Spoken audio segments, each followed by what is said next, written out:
puede decir esto a Manini Ríos? ¿Dónde salió esto? Se le escapó a Sotelo. Se le escapó. Sotelo, democrático, Sotelo. Esto, pip, pip, se va para Sin TV.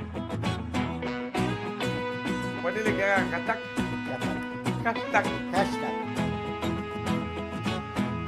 Leonardo, ¿cómo andás? Buenas tardes. ¿Qué hace, Néstor? Mirá, estás con los pegotines nuevos, pip, pip. Ah, no. ¿Cómo nuevo? Ponete los lentes, ¿qué estás mirando, muchacho? Sí, bueno, me estaba mirando yo que estoy acostado. ¿Cómo dice que le va? Bien, hay más pegotines. Sí, por supuesto, además. Hay que ponerse la pila, ¿eh? Hay que activar a la gente ahí que se me puso un poco lerda, iba a decir lenta, se nos puso y se cayó la venta de pegotines. Vamos a ver si compran pegotines. Estuvimos haciendo gestiones ahí. Ya estuvimos haciendo gestiones para entregar y acordando y arreglando la semana. Mañana voy a repartir por la costa, que tengo unos cuantos, por lo menos 100 reparto en la costa. Me parece muy bien. Pero a Uke le habían pedido 6 o 7, nada más. Claro. Che, así que pusiste unos videos del presidente de los Estados Unidos que queremos. ¿Cómo? ¿Pusiste al presidente de los Estados Unidos? ¿Cuál es el ¿Al presidente de los Estados Unidos mexicano? sí, está bien. Es en Estados Unidos.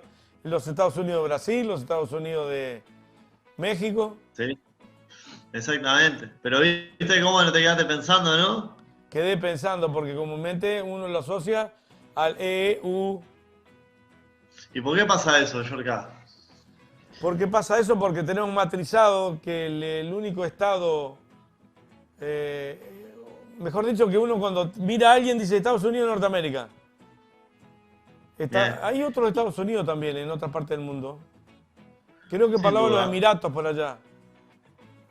Sí, ¿y cómo se le dice a las personas que son de Estados Unidos? ¿Cómo es gentilicio? Americano, ¿no? Americano, pero si somos americanos, yo también soy americano. Bueno, entonces pasa todo eso porque hay una cuestión que a veces yo lo he estado viendo y he estado escuchando el profesor. ¿Me agarraste de profesor Giraflores hoy? No, te estaba haciendo un enganche como el de Nicolás Ezequiel Rotundo. Sí. Tenés menos enganche que Nicolás Rotundo. Escuchá. Porque eso tiene que ver con la cuestión de la hegemonía cultural.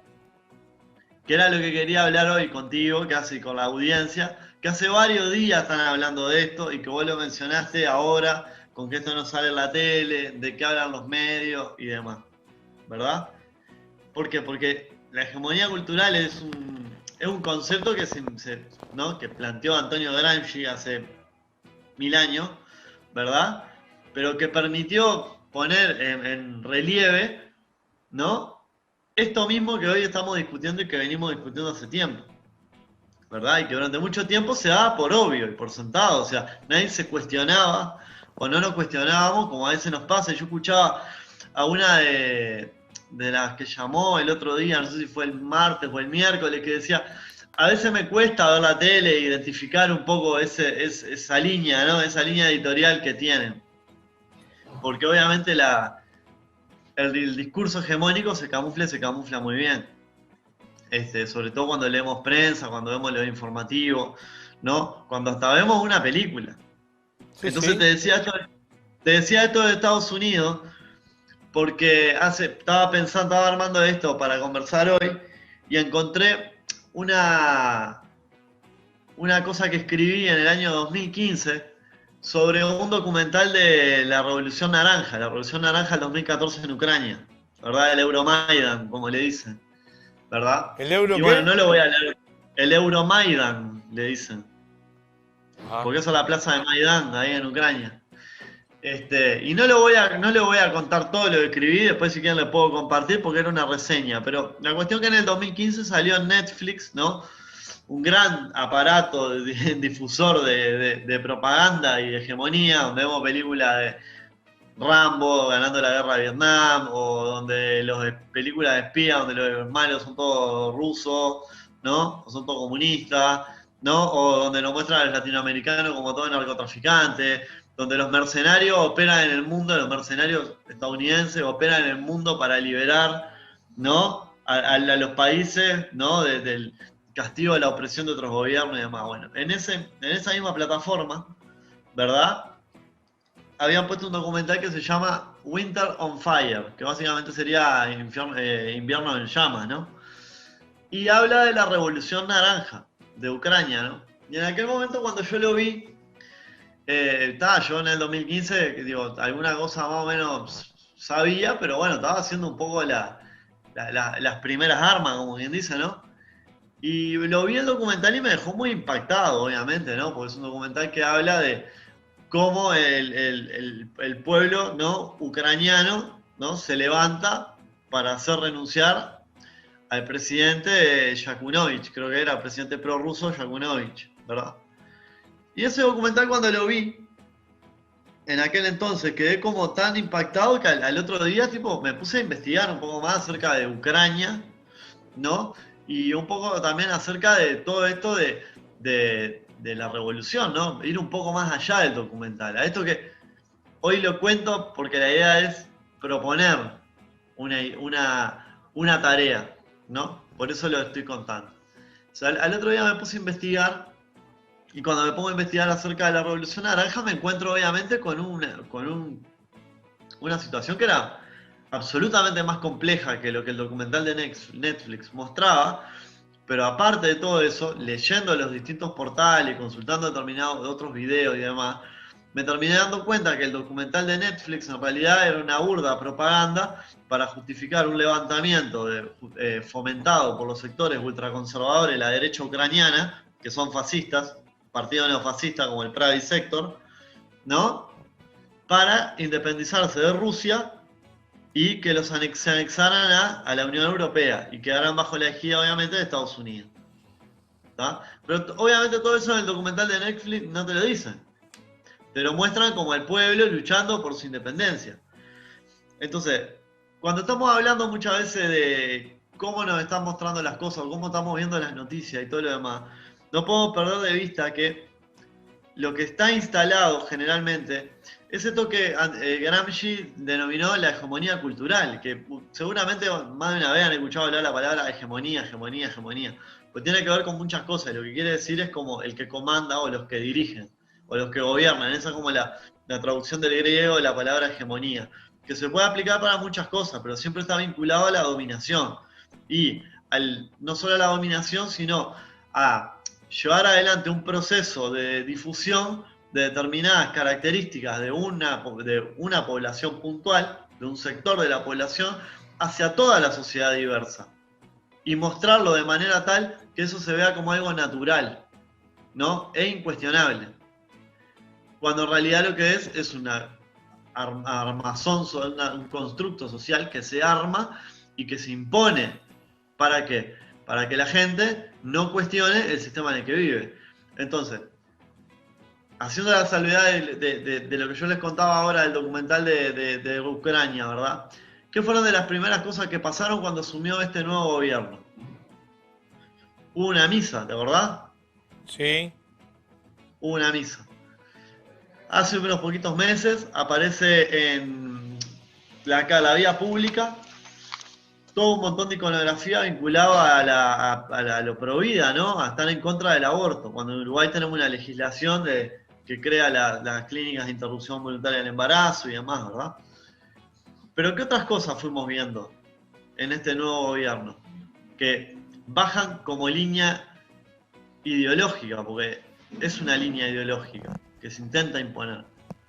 Concepciones de las cosas que son totalmente, diametralmente opuestas a lo que veníamos viendo en los últimos 15 años. Como por ejemplo, que las políticas sociales son políticas públicas y que se tienen que construir en relación de apoyar la autonomía de las personas, ¿verdad? A desarrollar la autonomía de las personas. ¿Qué de las primeras cosas que pasa con este nuevo gobierno?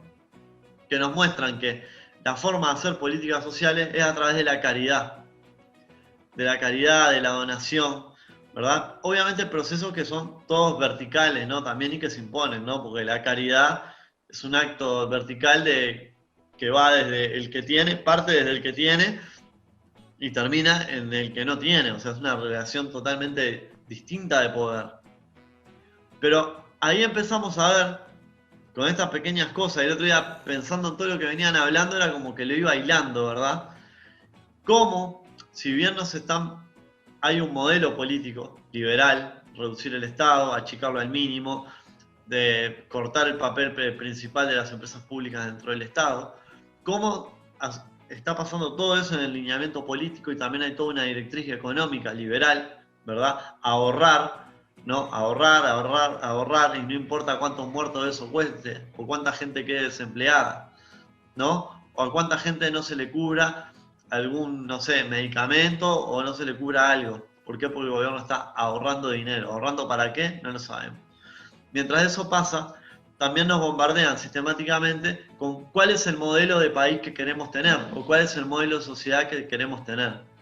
Que es generalmente un modelo, por lo que yo estaba mirando ahora, bastante choto, vinculado a toda esta gente, ¿no? Y los programas de la tele que vemos todos los días, donde nos muestran que la política es un terreno áspero, feo, en el cual nadie se puede meter, ¿verdad? Entonces dejémosla de afuera y hablemos de la camisa que se puso Sultano, si fulano dijo berija o dijo otra palabra. Y eso es lo que nos están intentando imponer. Y por eso hay que estar siempre como bien despierto y hacer el ejercicio de ir un poquito más allá de las cosas que vemos y que consumimos, no solo a nivel de prensa. Yo a veces discrepo contigo cuando vos decís, hay que ver todos los medios. Porque, no, o sea, está bueno ver todos los medios cuando podemos tener de repente, empezar a entrenar ese ojo para poder identificar las cosas. Porque si no, en realidad estamos viendo todo un montón de cosas que pasan que no estamos pudiendo contextualizarlas y enmarcarlas.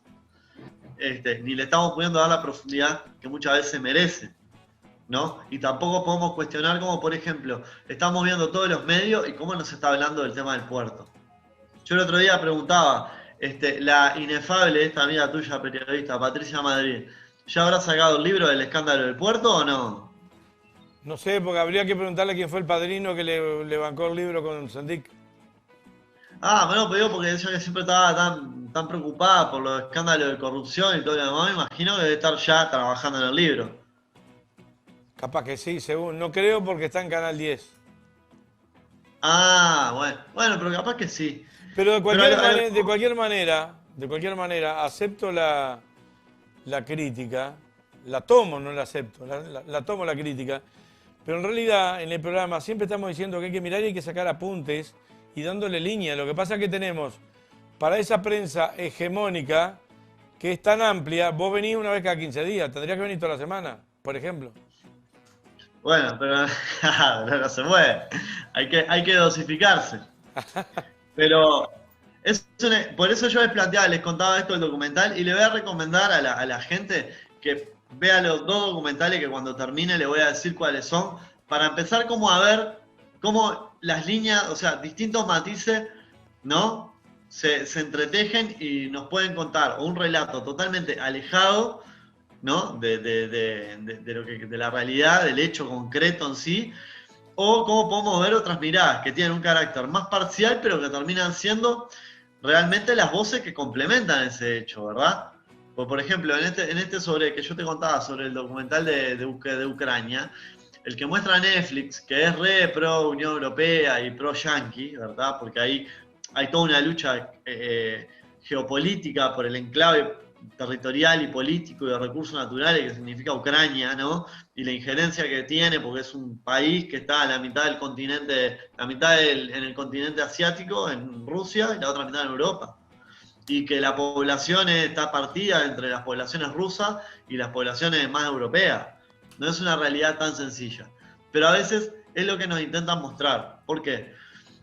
Porque los sistemas de dominación y el sistema de dominación a través de esto que se denomina hegemonía nos intenta mostrar que hay que mantener determinados status quo. Y esos status quo son los status quo generalmente culturales, políticos y económicos.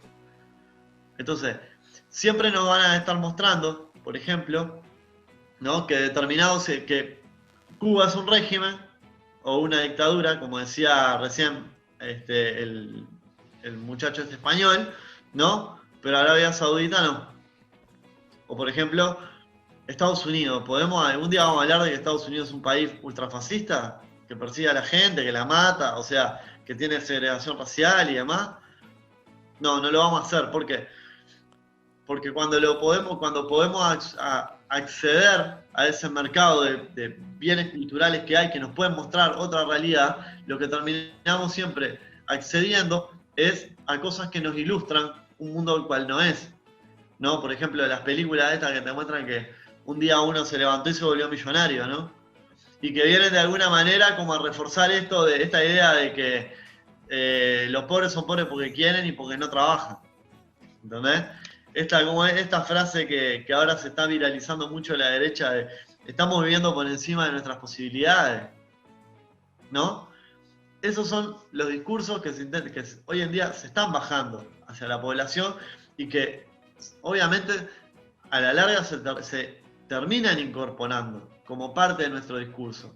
Cuando vos me preguntabas la otra vez, ¿por qué mucha gente de la izquierda no se atreve, le dice régimen a Cuba?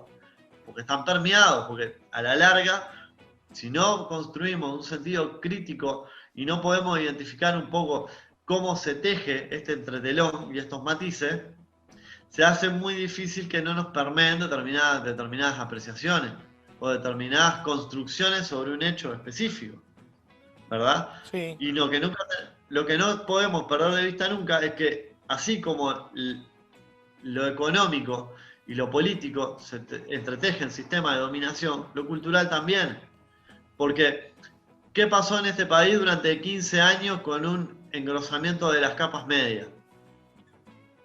¿Qué se amplió? El poder de consumo, ¿no? Y no se trabajó, ¿no?, en poder profundizar más, ¿no?, a nivel de ideología. En este país tenemos un terror y un miedo horrible de hablar de política, ideología política, es decir, esto o esto. Yo miraba ahora, escuchaba a López Obrador y al español y bueno, estaba mirando otro video anteriormente y decía, que a veces qué tibieza tienen los políticos nuestros en nuestro país, que como que le pesan prendas de definir o de desvelar, ¿no?, las elucubraciones políticas que hay atrás de las cosas que dicen la oposición, ¿no? Tiene que ver, ¿sabes qué? Tiene que ver también, yo por haber estado metido en el sistema durante muchos años, tiene que ver con la geografía de Uruguay, con la cantidad de gente que vive, particularmente muchos de ellos en el sur del país, 2 millones de personas que se conocen entre sí. A ver, si uno habla de Carrasco, habla de Posito y todo lo demás, ahí se entrecruzan las clases sociales muy rápidamente. Y eso cuesta a veces confrontar. Hay temor a confrontar. Bien. Confrontar no significa tirar un palo a nadie, pero sí discutir bien de política. Por supuesto. Pero aparte, el hecho no es solo confrontar, porque capaz que hay como una cuestión de a veces como buscar la confrontación, pero lo que no hay muchas veces es la defensa o la exposición del sustento teórico, ideológico que hay atrás de lo que se propone. Pero eso te lleva a una confrontación. Bueno, sí, es verdad. Pero la confrontación en el sentido de querer discutir y terminan discutiendo cualquier pavada. Está claro. Después se terminan insultos.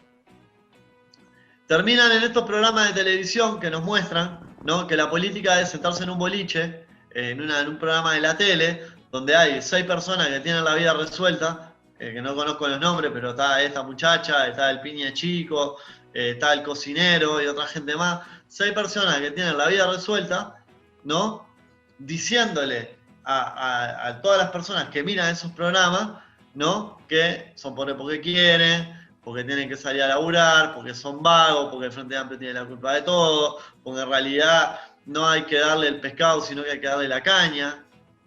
¿Entendés? Y ahí no solamente están esto que hoy, nosotros están bajando están mostrando la hilacha ideológica, ¿no?, que tienen, que hay atrás, que es fascista, es conservadora y demás, sino que aparte nos están permeando con un discurso que se termina transformando en una construcción social que aceptamos todas las personas. ¿Por qué? Porque después salimos a la calle y de eso es de lo que estamos hablando. ¿Entendés? ¿Viste lo que dijo Puglia el otro día? No, ¿qué dijo? ¿Eh? recreaba un ejemplo. No, porque el otro día escuché que en el programa este de Facho y Seña, o cómo es, no sé qué y Seña, ahí va, Nacho Álvarez, el de Nacho Álvarez. Esta boca Tipo, ¿viste lo que o estaban esta hablando? boca es tuya. Ahí va. ¿Viste lo que estaban, lo que dicen ahí? ¿Viste lo que estaban hablando? ¿Viste lo que estaban comentando ahí? Entonces, no mirar esos y consumirlos y verlos está bueno porque obviamente nos van a mostrar en qué lugar, por ejemplo, yo no quiero estar o a qué lugar no quiero llegar o qué, o sea, qué es lo que me están diciendo, ¿no? Me pongo como una lente de sol y los veo, así como hay una película muy interesante. Tipo, me pongo una lente de sol y veo, tipo, entre líneas lo que están diciendo, pero tenemos que tener mucho cuidado, porque eso después es lo que termina modelando de alguna manera el discurso social.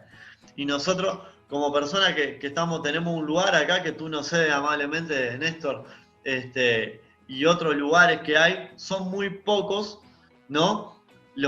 Para contrarrestar toda esa construcción de la hegemonía, porque la hegemonía esta de un discurso, de un tipo de sociedad, de una forma de hacer política vinculada a lo comercial, de querer parecernos a una clase media porteña, ¿no?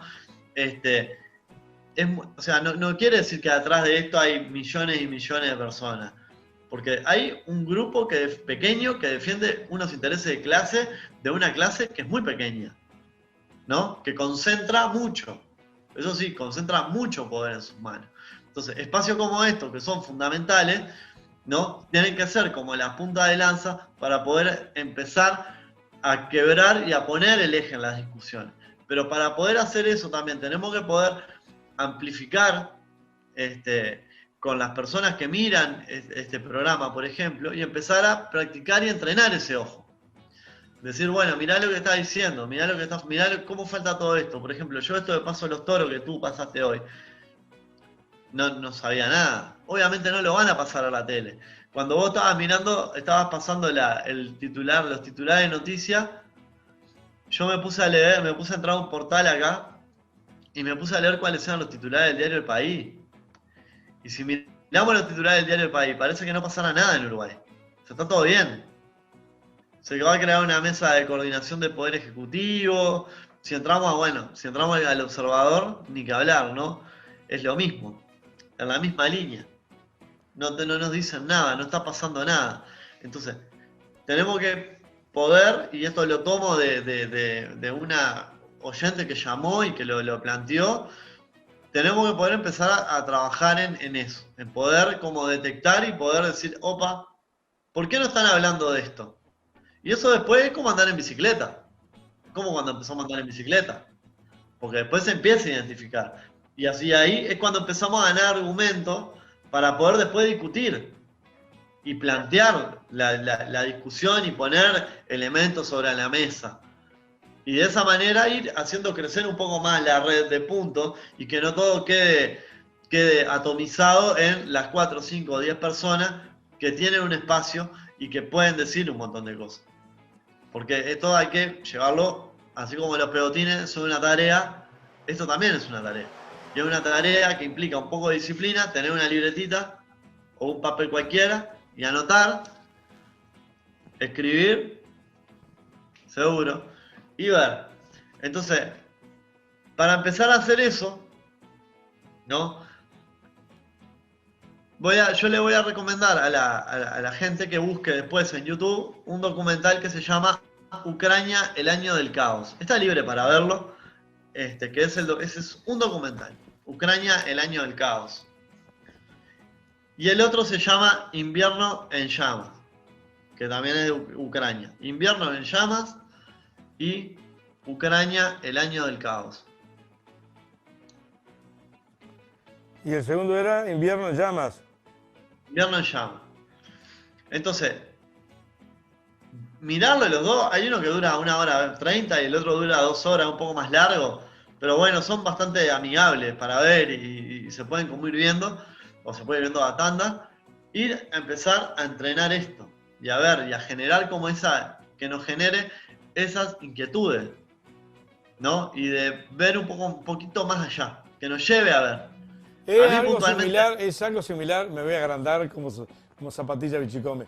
Es algo similar como mirar polémica en el mar, como dice el de TV, y mirar Andares. Claro, claro, claro, claro, pero no tan evidente. Pero no tan evidente. Claro.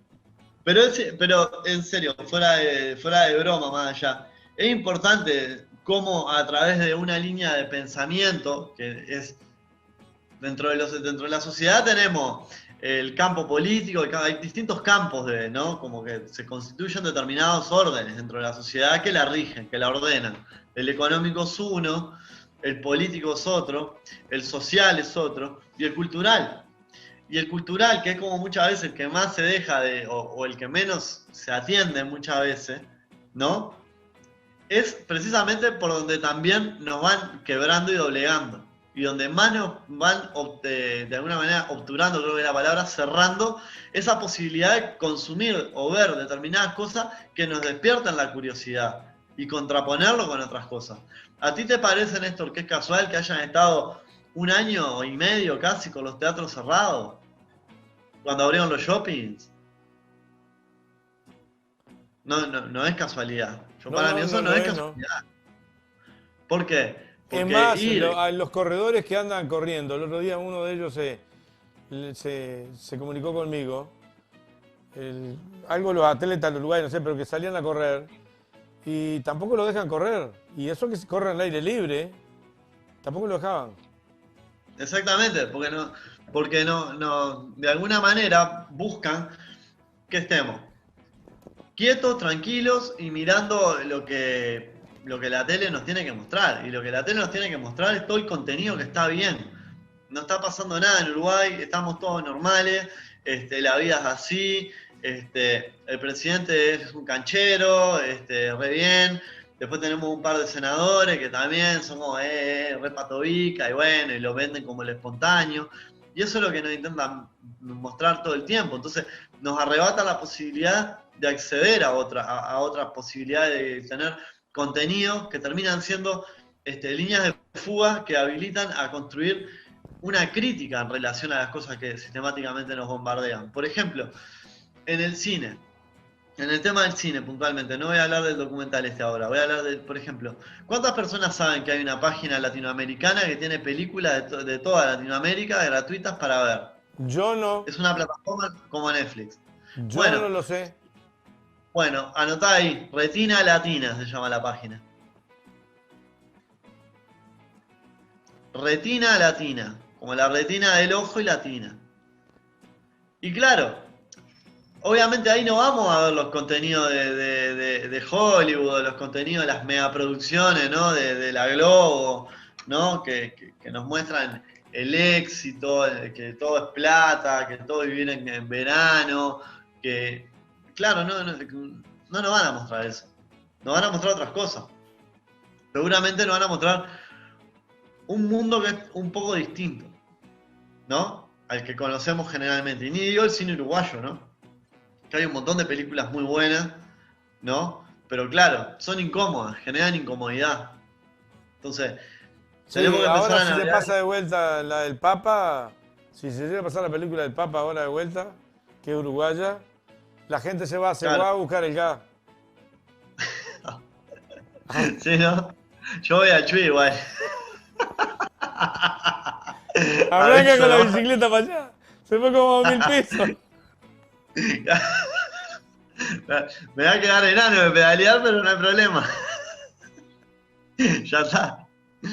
Pero bueno, son cosas que generan incomodidad a lo que generalmente, a lo que los medios masivos todo el tiempo nos están intentando mostrar. O sea, que intentan mostrar o no, que nos muestran y que nos depositan y que nos termina formateando la manera en la que vemos y leemos y pensamos. Entonces, retomo la propuesta y a veces hay que ser, yo creo que a veces tenemos que ejercitar el ser un poco más proactivos a la hora de ver y de consumir. Y cuando me refiero a la hora de ver y a la hora de consumir, me refiero a que está bueno ver un programa como Andares, pero también está bueno, también está bueno tomarse un tiempito de leer algunas notas más, llamar, participar, enterarse, compartirlo, divulgarlo, hablar, e ir juntando ¿no? Así, elementos que nos permitan, de alguna manera, establecer. Mirá quién apareció. Yo de ¡La momento del cierre- Teresa! Apareció la Teresa. Sí, anda acá. Que de alguna manera nos van juntando, nos van permitiendo juntar elementos para conversar y poder discutir con otras personas y así también de alguna manera sacar la discusión y así amplificarla, masificarla. Sacarla de determinados puntos y poder de alguna manera empezar a masificarla. Me voy a ir, les mandé las 2 recomendaciones. Dentro de 15 días voy a volver. A lo mejor Y vamos a a lo estar... mejor te conviene una semana. ¿Eh? A lo mejor te conviene una semana. Yendo con la prédica tuya de los medios y las necesidades que tiene la gente de aprendizaje y de anclaje en una contracultura, pues habría que hacer un esfuerzo, pero está. Y lo que pasa es que acá... No te voy a embretar al aire, no te voy a embretar al aire. Viene Franco. No, es que... Se viene Franco. No, ni que hablar. No, pero dentro de 15 días voy a venir y vamos a estar hablando un poco de las ollas populares, ¿sí? Pero voy a siempre estar tomando de alguna manera este tema y lo voy a poner en contraposición con el tema que vayamos hablando, siempre. Como forma de ir poniendo un granito de arena para colaborar en esto de poder empezar a identificar cómo se entreteje este discurso, el cual de alguna manera a la larga terminamos incorporando y que muchas veces nos cuesta tanto quebrar, ¿está? Nos vamos. Pif, pif. Pif, pif. Rapidísimo, un pequeño Un corte y saludo ya a viene todos Gustavo ahí. Franco. Dale. Un saludo. Chau, chau, chau, chau, chau. Ya viene Gustavo, ya rapidísimo.